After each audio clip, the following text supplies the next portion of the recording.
Hayırlı irte Россия 1 телеканалында Татарстан яңалыклары туры эфир студиясында Идел Кыямов безнең бүгенге чыгарылышта.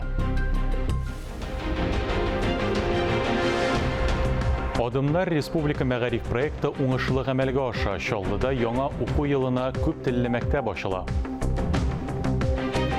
Татарстан Милли музеена 126 ел шул уңайдан бүләк итү көннәре оештырылды.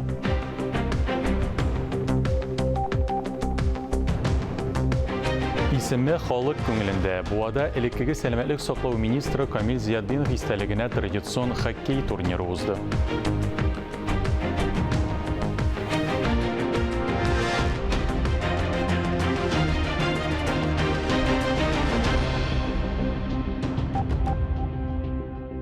Хәбәр итүебезчә, республикабызда бөтен Россия татар авыллар эшмәкәрләренең 9-нчы җыены зур оешканлык белән узды.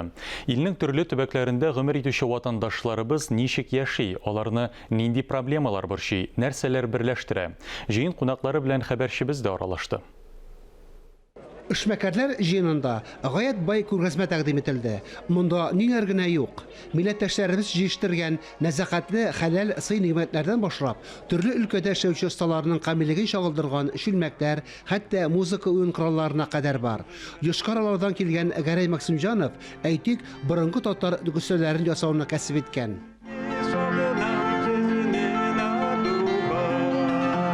Халкыбыз элек-электән мал асрап, муллыкта, барлыкта яшәргә омтылган. Чувашиядән килгән Санҗановлар гаиләсе эчендә ул яшәү чыганагы, хәләл ризыклар кишәсе янында кечкенә Рәсүл әнисе белән бергә басып тора. У нас есть колбаса, конина, йогурт. Яңа дусларын алды. Бында Саратовныкы, Тюменники, кемники генә булмаса, барсы белән дә сөйләшеп, кайсы белән уже телефоннарны алышып, ничектер эшмәкәрлек эшләрен дальше продолжать дәресен барсында эшләргә тырышабыз Аллаһы. Бөтен Россия татар авыллары эшмәкәрләре җыены милләттәшләребезнең бар өлкәдә һәр нәрсәне булдыра алуларын янә бер кат күрсәтте. 500 кунак үз төбәге казанышларын тәкъдим итте. Һәрбер чыгыш ул китап язырга була. Һәрбергә шундый зур үрнәк сезне менә безнең татар халкы өчен үрнәк итеп күрсәтергә кирәк. Әлбәттә, менә шундый кешеләр булганда безнең милләтебез ныгыячак, безнең киләчәгебез бар. Монда бернинди дә шик юк. Россия төбәкләрендә халык саны буенча татарлар 2нче урында, 5 миллионнан артык. Милли мәгарифне саклау һәм үстерүгә игътибар аеруча зур булырга тиеш. Бу быел сентябрьдә узачак халык санын алу алдыннан бигрәк тә әһәмиятле. Әлбәттә, безнең күпмедер татар халкы ул телен дә белми, белә алмый, андый мөмкинлеге булмаган аңа. Ул үзен татар дип саный. Без аларны барыбер үзебезнекеләр, барыбер безнең татар халкы дип санарга тиеш. Әлбәттә, ниндидер юлларын табырга, тырышырга кирәк. Ничек итеп алар, ничектер безнең динебезгә, әгәр дә мөмкинлеге булмаса, телгә. Халык мәнфәгатьләре хакына эшләүче эшмәкәрләрне берләштерү чаралары киләчәктә дә дәвам итә. Киләсе елда бергәләшеп Идел буе булгарында ислам динен кабул итүгә 1100 ел тулуны билгеләп үтәчәкләр. Фанис Мөхәммәтов, Булат Шакиев, Дамир Мөхәммәтханов, Татарстан яңалыклары. Чаллыда адымнар күп телле мәктәбе төзелеше экваторына җитте. Шулман проспектындагы яңа мәгариф учреждениесен 1 сентябрьгә төзеп бетерү күздә тотыла. Мәктәп төзүгә 1 миллиард 379 миллион сум акча бирелгән. Ул 1224 укучыга исәпләнгән. 300 миллион сумлык җиһазлар сатып алу планлаштырыла. Хәзер бинада буяу, бизәү эшләре алып барыла. Инженерлык коммуникацияләр үткәрелә. Җилләтү һәм җылыту системалары куелган. Яңа мәктәпкә кабул итү шартлары да катгый булачак. Анда шәһәрнең төрле микрорайоннарында яшәүче сәләтле балалар укыячак. Чаллыда әлеге күп телле мәктәптән тыш быел тагын Мәләкәс аръягы төбәгендә 143-нче гимназия бинасы да төзелә. Халыкка дини тәгълиматны аңлату максатыннан Ильяс Халиков җитәкчелегендә мәдрәсә белем чишмәсе дип исемләнгән концерт әзерләнә. Шул уңайдан Татмедиа мәгълүмат агентлыгында матбугат конференциясе үтте. Концертның эчтәлегенә тукталдылар, үзекләр күрсәттеләр. Дини җырларны автор башкаручы Ильяс Халиков, актерлар Марат Баязитов, Ленар Хәммәтов һәм Илнар Галиәхмәтов чыгыш ясады. Журналистларны дингә кагылышлы сораулар да кызыксындырды. Ильяс Халиков бу сорауларга да җаваплар бирде.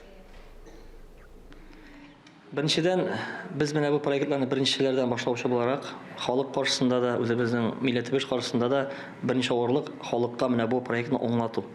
Мондый проектлар бар, менә бу проектларны эшләргә кирәк. Ягъни дини тематикада булган җырларны җырлау, дини рәвештәге спектакльләрне оештыру. Хәзер безгә менә мөмкинлек туды татар дини театры форматында шушы проектны башкарып чыгарга. Минбәр исеме астында эшлибез без Аллага шөкер. Һәм минбәрдә һәр вакытта да хәерле сүзләр һәм Пәйгамбәрбез Мөхәммәд саллаллаһу алейһи ва сәлламның сөннәтеннән булган сүзләр башкарыла. Татарстан Милли китапханәсендә Җәдид фест исемле чара узды. Әлеге кичәнең үзенчәлекләре турында чираттагы язмада. Милли китапханәдә кички чаралар шактый уздырыла. Чираттагы утырыш су темасына багышланды. Чөнки елгада су кибү, балык юкка чыгу бүгенге көндә иң актуаль проблема. Соңгы вакытта без күрәбез, суга игътибар зур арта, чөнки су янында парклар хасил була, Манзара паркы мәсәлән, Урам паркы, мәсәлән, яңа бистәдә анда яңа биналар төзүгә ниятләнәләр инде. Һәм менә без алдык шундый зур темага багышларга фестивальне. Фестиваль өчен генә фестиваль түгел, концептуаль темалар сайлау. Шуңа күрә инде быел да Җәдид фест ул Казан шәһәрчеләре өчен һәм безне Питердан шулай ук яшьләр форумы оешмасы бер делегация итеп әлеге форумда, әлеге фестивальдә катнашырга килде. Рәмис Латыпов елгаларда су ник кими дигән теманы күтәрергә булды. Шул уңайдан тамашачылар алдында чыгыш ясады, барлык сорауларга җавап бирде. Киләчәктә безне нәрсә көтә? Мәсәлән, мине шул борчый. Әгәр дә без мәсәлән 30 ел эчендә шул дәрәҗәдә бу су кимегән икән, тагын 30 елда нәрсә булыр? Без елгасыз калмабызмы соң инде? Мине шул проблема үземне шәхсән бик борчый. Китапханәдә шулай ук сабыйлар һәм балалар мәйданчыгы да оештырылган иде. Монда нәни дусларыбыз татар, рус һәм инглиз телендәге китаплар белән танышты. Кул эшләнмәләре дә ясады. Biz bugün Габдулла Тукайның әсәрләренә суанасы дигән әсәреннән тарак ясыйбыз. Лекцияның темалары бик киң алынган. Сугыштан соңгы чорда су халәте, су нигъмәт һәм башкалар. Җәдид фестның 2нче көнендә су белән бәйле булган җыр-моң кичәсе уздырылды. Ләлә Зайнуллина, Динә Нәҗметдинова, Ленар Хабибуллин, Татарстан яңалыклары. Мәктәп елларыннан ук әдәбият, сәнгать белән кызыксынган, үзешчән сәхнәләрдә төрле тамашаларда актив катнашкан Хәлим Җәләй 1961 елда Казанда театр училищесы ачылгач бернинди икеләнүсез укырга керә. Училищены тәмамлагач аны Галискәр Камал исемендәге Татар дәүләт академия театрына актер итеп эшкә алалар. Инде менә 55 ел сәхнәдә. Күптән түгел намус һәм тугрылык номинациясе буенча Тантана Республика театр премиясе бирелү дә фидакарь хезмәтенә хөрмәт билгесе. Ярты гасырдан артык гомерен сәнгатькә багышлаган артистның яңа гына иҗат кичәсе булып узды. Аны хәбәрчебез Мөршидә Җиһан күреп кайтты. Бер тавыш килде колакка, яңгырады бер заман. Тор, шәкер, җиттек Казанга, алдыбызда бит Казан. Бер үзе сәхнә тотучы Галиҗәнәп артист. Еллар аны үзгәртмәгән, бары чәчләргә генә кырау төшкән. Үз исемен афишаларга гына түгел, халкы йөрәгенә Хәлим Җәләй дип язган талантлы шәхес ул. Менә гомер буе бөтен татар шагыйрьләрен шагыйрь иткән кеше. Һәрберсенең әсәрен яттан белә. Менә мондый әйберне күз алдына безнең беркем дә китерә алмый. Бер кешедә.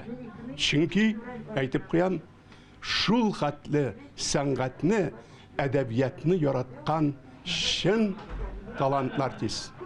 Монда сүз дә булуы мөмкин түгел. Инде менә кеше буларак, әлбәттә без бергә торабыз. Ул бер үзе чәй эчә алмый. Аңа кешеләр кирәк, сөйләшеп утырырга кирәк, кешеләрне хөрмәт итәргә кирәк, үз фикерләрен әйтергә тиеш. Монда тудык, монда үстек. Мындадыр безнең әҗәл, бәйләмеш бу җиргә безне, Тәңремез гыйҗвәҗәл. Тын да алмый тамашачы шигырь тыңлый, Тукай шигырьләрен. Хәлим абыйны бер башласа тиз генә туктатам диме? Талант бит дәүләт премиясе белән генә артмый. Ул премиясез дә Тукай иҗатын рияттан белә. Үзләре сүздән түбәннәр, күзләре тездән түбән. Эт кебек һаулап яманым. Үз йымалар яхшыма. Хәлим Җәләйнең иҗат кичәсе дә нәкъ үзенчә шигъри рухта үткәрелде. Хәтта Татарстан президенты исеменнән чыгыш ясаучы рәсми вәкилләрнең дә котлавы кәгазьгә карамыйча йөрәктән әйтелде. Зур тормыш жолы узылган инде, халыкка хезмәт итеп, театрга хезмәт итеп, киләчәктә дә Ходай мондан гомерне биреп, сәламәтлек биреп, тагын да шушы сәхнәләрдә матур итеп, яңа рольләр тудырып, безне шатландырып, тамашачыны шатландырып, куанып, шатланып, гөрләп, иҗат итеп яшәгәнсең. Сөйкемле сөяге барлыгында язам дисә каләме, уйним дисә һәр вакыт роли бар дип тә искәртте иҗат кичәсендә чыгыш ясаучылар. Якташлары авылыбызга асфальт җәйдерүдә башлап йөргән олы солтаныбызның солтаны ул дип Хәлим абыйга гомер буе рәхмәтле булуларын җиткерде. Барлык балык бистәсе халкы һәм районыбыз башлыгы Илдар Рәшит улы Таҗетдинов исеменнән сезне күркәм юбилеегыз белән ихлас күңелдән котлыйм. Олы Солтанның солтаннары Камал театрында икәү. Алар икесе дә Балык бистәсе районыннан авылдашлар, хезмәттәшләр дә дуслык ныклыгы ярты гасырдан артык гомер белән сыналган. Biz аның белән хәтта мәктәптә укыган вакытта ук уже концертларда катнаштык икебез. Һәм мин укырга кергән вакытта әйттем, менә яше җитмәде, теге мәктәпне бетерә алмады, әле безнең тагын бер талантлы кеше кала дип әйтеп кергән кеше мин аның турында. Ул комедиядә уйный, ул катлаулы драматик рольләрендә уйный, фарс кирәк булса фарсында уйный торган күп төрле диапазонлы артист. Siz жалган булмасын җегетләр, шүре җигерде вакытта мин хаҗабзагызга. Әгүзе бисмилланы укып алдым. Кайдам алай, нимәсе ул синең әгүзеңне беләмени? Ата да ата. Шуннан ашып чыкты җегетләр. Шундый җанган кисәүләрне алдым да малай. Әйдә нимәсләргә тондырырга. Артист булу өстәвенә Хәлим Җәләй бик күп студентларның остазы да. Ул миңа һәр вакыт булышты. Ничектер менә ул мине үзе якын китерде һәм монда килүемнең дә төп сәбәбе үк түгел инде бәлки. Нир бер өлеше Хәлим абыйныкы бар. Эшкә киттем мин дип идән бик зур кеше булып чыгып китәм дип үз һөнәрен никадәр яратуын аңлаткан бер әңгәмәсендә Хәлим абый яраткан эшенә мөмкин кадәр озаграк йөрергә язсын. Мөршидә Җиһан, Дамир Мөхәммәтханов, Татарстан яңалыклары. Татарстан Республикасы Милли музейына 126 ел, аңа 1894 елда Казан шәһәре фәнни сәнәгать музейы буларак нигез салына. Музейның туган көненә багышланган бүләк итү көннәре акциясының асылы илнең теләсә кайсы кешесе музейга экспонат яки тулы бер коллекция бүләк итә алу. Бу Татарстан Республикасы тарихына үз исемеңне язу, мәдәни мирасны һәм гореф-гадәтләрне саклау һәм киләчәк буыннарга сөйләү өчен уникаль мөмкинлек. Туган көн уңаеннан Кремль урамында яз дип аталган бәйрәм чаралары узды. Музей коллекциясын 2020 елда тулыландырган гадәти булмаган экспонатлар күрсәтелде. Анда Идел буе халыкларының костюмнары, узган чорның хәрби киемнәре тәкъдим ителде. Әлеге чара Татарстанда игълан ителгән туган телләр һәм халыклар бердәмлеге елгысаларында үткәрелә. Безгә бүләк ителгән предметларга нәтиҗә ясау кебегрәк була. Быел нинди кызыклы әйберләр бүләк иттеләр соң. Быел һәм инде 20 елларга караган экспонатларны күрсәтәбез без. Бу ни өчен? Чөнки теге елда эпидемия булу сәбәпле, шуңа күрә 20 һәм 21 елга караган экспонатларны күрсәттек. 79 кеше һәм инде 12 организация безгә 1255 экспонат тапшыра. Бу әлбәттә безнең өчен бик зур бәйрәм. Алар арасында документаль чыганаклар, алар инде 500-дән артык, 400-дән артык китаплар, этнография, көнкүреш, графика өлкәсенә караган әйберләр дә байтак. Танылган шәхесләребез, бик җырчыларыбыз Илһам ага Шакировның шәхси әйберләре, фотодокументлары безгә тапшырылды. Хәмнә Тимергалиевның шәхси әйберләре, күлмәкләре, концерт күлмәкләре безгә гаять кызыклы булды. Буада Татарстанның һәм Россиянең атказанган табибы, якташлары Камил Зиятдинов истәлегенә багышланган хоккей турниры узды. Анда Буа, Апас һәм Шүпрәле районнарыннан килгән командалар көч сынашты. Ярыш гадәттәгечә Буа якташлык җәмгыяте инициативасы белән оештырылды. Турнирдан хәбәрчебез репортажы. Без өстенә алка төште һәм турнир башланып китте. Бүген 3 команда чемпион кубогы алу өчен көрәшә. Беренче уен Буа ветеринария техникумы һәм Апас аграр киллияте командалары арасында узды. Кунаклар хуҗаларга оттырды. Монда 4нче тапкыр турнирга киләбез, миңа турнир бик ошый. Әзерлек әйбәт ди, Буаның әзерлеге кичерәк булды. Бу Камил Зиятдинов истәлегенә багышланган турнирның 4-нче тапкыр үткәрелүе. Төрле елларны командалар саны һәм яшь категориясе төрлечә була. Безнең алдагы елларда күбрәк командалар катнашкан елларда булды. 4 команда иде бер елны безнең. Үткән ел без студентлар арасында түгел, мәктәп укучылары арасында үткәрдек бу ярышны. Анда безнең ялгышмасам 5 команда катнашты иде. Безнең инде быел инде яңадан без студентлар арасына әйләндереп кайттык, үзебезнең командалар катнашабыз. Инде традициягә кергән бу ярышларны гадәттәгечә Буа районының Казандагы якташлык җәмгыяте оештырды. Алар да яшьләрнең осталыгы елдан-ел арта баруын билгеләп үтә. Әлбәттә без күрәбез, яшьләрдә бик популяр уен һәм аларның осталыклары арта бара. Әлбәттә үзебезнең Буа районы командасын тырышабыз дип әйтик. Бик канагат, чөнки күрше районнарда килеп бик югары дәрәҗәдә уйныйлар яшьләр. Безне куандыра. Камил Зиятдинов 13 ел сәламәтлек саклау министрлыгын җитәкли, бөтен гомерен медицинага багышлый. Бүгенге ярышларга аның бер туганы да кайткан иде. Менә бүгенге турнир Камил Шагарычның аның исемен мәңгеләштерүче эшләнгән әйбер мероприятие дип әйтик инде. Менә ул бу ел 4-нче тапкыр үткәрелә. Менә безнең семья, безнең балалар, безнең внуклар менә шатланып торалар. Сөтке менә бер семьядан шундый бала булуы, аның зак җырлар, министр булып эшләүләре, халыкка хезмәт итү ул бердән ынтылмый. Менә аны быел тагын да мәңгеләштерер өчен Казанда аның исеменә ул эшләгән, ул төзегән балиска аның исем бирелде. Ул туры безнең өчен горурлык. Ярыш нәтиҗәләре буенча җиңүче дип Буа ветеринария техникумы командасы танылды. Командалар кубоклар һәм акчалата премияләр белән бүләкләнделәр. Моннан тыш һәр команданың иң яхшы уенчысы, капкачысы һәм һөҗүмчесе аерым билгеләп үтелде. Алсу Сәмигуллина, Сирин Хәсәнов, Татарстан яңалыклары.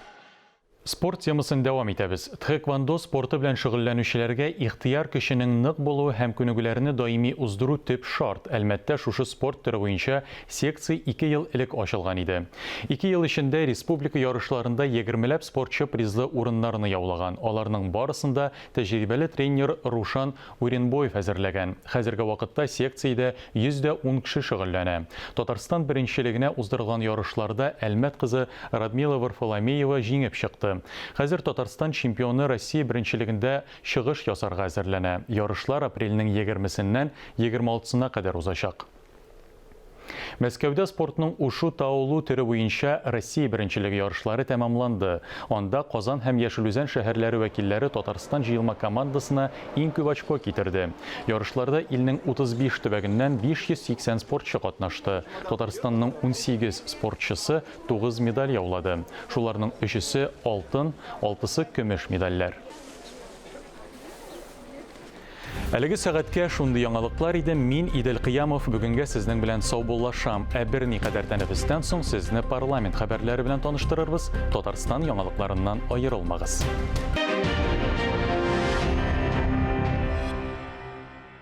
Эфирда парламент хәбәрләре. Студиядә Гөлназ Ибраһимова. Исәнмесез? Интернеттан файдаланучы яшьләрне социаль челтәрләрнең тискәре йогынтысыннан ничек сакларга? Республика парламентында түгәрәк өстәл утырышында шул хакта сүз барды. Мәрхәмәт, милосердие, хатын-кызлар депутатлар төркеме профильле министрлыклар вәкилләрен, психологларны, педагогларны, иҗтимагый оешмалар активистларын фикер алышуга чакырды. Социаль челтәрләр, онлайн уеннар, мошенниклар. Интернет аша буларның барысы да яхшы таныш. Хәзер балалар һәм яшүсмерләр кем әйтмешле интернетны су кебек ишә. Тик менә еш кына алар өчен интернет мөмкинлекләренең куркынычсызлыгы турында берәү дә уйламый. Мы должны действительно рассмотреть вопросы информационной безопасности через образовательные учреждения теми средствами, формами, которые сегодня в рамках образовательных учреждений используются, могут быть усилены, могут быть усовершенствованы и, самое главное, работали на эффективность решаемых вопросов. 2016 елда Татарстанда медиа кеңлектә балаларның мәгълүмати иминлеген тәэмин итү буенча чаралар планы юл картасы расланды. Хәзерге вакытта юл картасының яңа версиясе әзерләнгән. Ул 2027 елга кадәр исәпләнгән. Сегодня дети и молодежь сталкиваются со множеством опасностей и угроз сети интернет. Дорожная карта стала связующим звеном на межведомственном уровне и позволила систематизировать работу в одном векторе, который проводят все министерства и ведомства Республики Татарстан в рамках своей компетенции по направлению обеспечения информационной безопасности. Хәзер Татарстан мәктәпләрендә цифрлаштырудагы белемне арттыру буенча барлык чараларны күрергә ниятлиләр. Мәктәпләрдә махсус дәресләр үткәрәләр. Будут оснащаться локальными сетями, дополнительным мультимедийным оборудованием для демонстрации контента цифровой образовательной среды. Данный проект сейчас реализуется в пилотных регионах России, и Татарстан в этот проект войдет в следующем 2022 году. Ирина Волынец үз чиратында 14 яшькә кадәрге балаларның социаль челтәрләрендә булуын шикләргә тәкъдим итте. Аның сүзләренә караганда, мондый тәҗрибә Америка Кушма Штатларында, Европа илләрендә уңышлы кулланыла. Ата-аналар профильле экспертлар тарафыннан киң хуплана. Шуңа күрә Татарстанга мондый карарны гамәлгә кертү инициаторы булырга кирәк. Хәер, моның белән барысы да килешми. Шикләү чаралары проблемаларны хәл итүгә китермәячәк. Татьяна Ларионова киңәшмәгә йомгак ясап, балаларга интернет мөмкинлекләреннән куркынычсыз файдалану өчен шартлар тудыру буенча җитди эшне дәвам итәргә кирәк дип ассызыклады. Онлайн уеннар һәм социаль челтәрләр файда гына китерсен. 406 гаилә өчен 28 000 квадрат метрдан артык тора газ, су үткәргечләр, тротуарлар, спорт, балалар мәйданчыклары. Буларның барысы да узган ел Татарстанда авыл территорияләрен комплекслы үстерү федераль программасы ярдәмендә эшләнгән. Масштаблы проектта берничә район катнашты. Күкмара районы чыганаклардан файдалану буенча барысында узып китте. Кайынлык авыл җирлегендә эш грант акчасына ял итү зонасы, спорт мәйданчыгы, Бөек Ватан сугышында катнашучыларга яңа һәйкәл салынган. Кайбер эшләрне авыл халкы ярдәмендә башкарып чыкканнар. Грант алдык, шуның берсе Берзнәк авылында яңа һәйкәл сала алдык, коймалар тотып, яшелләндерү, моторлау эшләрен эшли алдык шушы грант хисабына. Ядегәр авыл җирлегендә дә узган ел күп эшләнгән. Тротуарлар, ял итү урыннары, балалар мәйданчыклары ясалган. Асфальт һәм балаларга площадкалар, уен площадкалары бик кирәкле, чөнки балаларга җыелып уйнарга урын кирәк. Бу площадкаларда уйнаган вакытта әниләр үзләренең балалары өчен тыныштыралар. Шулай ук без инде 2 грантка төзедек, тротуар җәяүлеләр өчен. Бу безнең өчен бик мөһим, кирәк иде. 3% ипотека Күкмара районында авылларның йөзен сизелерлек яхшыртырга, авыл халкының тормышын уңайлырак итәргә, заманча инженер инфраструктурасын булдырырга, транспортны яңартырга мөмкинлек биргән. Узган ел районда барлыгы 400 миллион сумлык 97 грант акчасы үзләштерелгән. Бик күп кенә балалар площадкалары эшләнде, уен площадкалары эшләнде. Ул безнең районыбызның авылларын тагы да ямьләндереп җибәрде дип әйтәсем килә. Татарстан авыл ипотекасын бирү күләме буенча лидер төбәкләр арасына керде. 1600-дән артык гаиләне торак сатып алу өчен акча белән тәэмин итте. Авыл халкының яшәү шартларын яхшырту өстенлекле юнәлеш. Бүгенгә менә шулар парламент хәбәрләре белән сезне киләсе атнада таныштырырбыз. Бүгенгә сау булыгыз.